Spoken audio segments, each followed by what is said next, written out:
November 7th will be a massive day for ARK. On this day, Wildcard will be doing their annual 24-hour charity stream for Extra Life, which is a charity that helps out sick kids. During this stream, they will be unveiling tons of new Genesis Part 2 content. They're also going to be increasing official rates to coincide with donation goals, and they're likely also going to be talking about the future of ARK, as Genesis Part 2 is teased to be the end of our journey. On this same day, we're also going to be getting TLC 3, which will include tons of quality of life updates as well. In this video, we're going to go over all of that and just talk a little bit about the future of ARK. So guys, go ahead and hit the like button. I really would appreciate it, and let's get into it. So first of all, let's talk about the Extra Life stream. They've been doing these streams for the last 5 years, and they've raised tons of money every single year, which is honestly just awesome. Last year, they unveiled pretty much every Genesis Part 1 creature, I believe, and they talked about the DLC as a whole. We learned so much from last year's stream that there wasn't really too much to learn when the DLC dropped. I mean, we'd seen every single creature already, which is pretty funny, but you know what? I'm not going to complain. I want to also mention that tons of creators, including myself, will also be streaming on Team Wildcard, meaning that all of that money will go into the same pot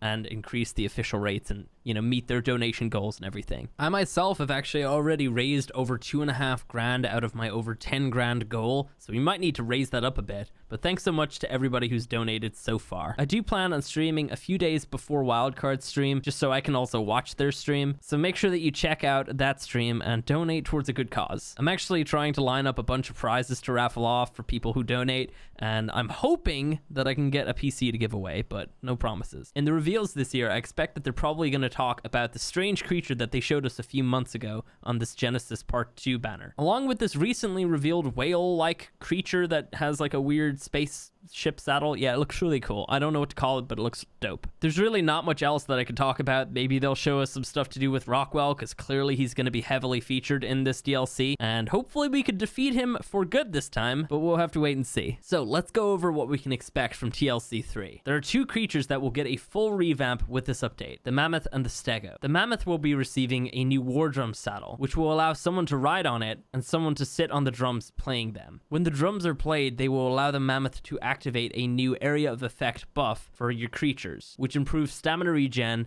and makes them immune to fear roars. Along with this, the Mammoth will also receive a Tusk sweep attack, which is useful to gather thatch, a Trunk trumpet roar, which will apply an area of effect debuff on all enemies, a foot stomp with considerable knockback and good wood harvesting capabilities, and it will also be able to pick up small creatures and players with its trunk. The Stego will receive a new ability, which allows it to switch between 3 buffs, all based around the plates on its back. The Hardened Plate mode will apply a damage reduction buff and prevents the rider from being dismounted by enemies. This mode will be useful for gathering wood. The Heavy Plate mode applies a slowing effect when attacking with the Tail Whip. This mode is useful for gathering thatch. And finally, the Sharpened Plate mode, which will apply an armor penetration effect when attacking with the Tail Whip. This mode will be useful for gathering berries. You're going to be able to distinguish each mode depending on the pattern on the plates on its back. Currently, it's unknown which one is which. In addition, the Stego will also be able to impale players and small creatures with its tail, similar to the Kentro. Now on to the quality of life changes. A bunch of creatures will be able to breed with this update. The list includes Arenio, Onyx, Lymantria, Pulmonoscorpius, Arthropleura, Mantis, and lastly, Wyverns. Yes, it's finally going to be a thing.